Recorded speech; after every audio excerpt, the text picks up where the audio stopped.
সব বলছো শিবনা, তাহলে লেখাপড়া, চাকরি বাকরি এসব অর্থহীন? দেখুন দাদা, সেন্ট্রাল গভর্নমেন্ট ঘোষণা করে দিয়েছে চাকরি দেওয়াটা সরকারের কাজ নয়। আছে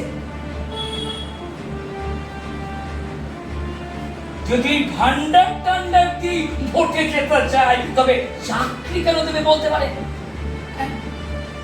তোমরা এই মধ্যবিত্ত সমাজটাকে একেবারে শেষ করে দিতে চাও। কারণ এরাই তো কথা বলে, এরাই তো আন্দোলন করে, এরাই তো পরিবর্তন করে। Absolutely correct.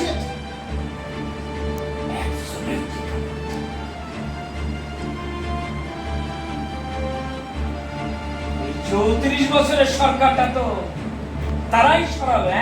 বাজে কথা বলো না শিবনাথ। আমাদের এই ক্ষমতাচ্যুত করার আগে আমরা ওই মধ্যবিত্ত শ্রেণীটাকেই হাফিজ করে দেবো।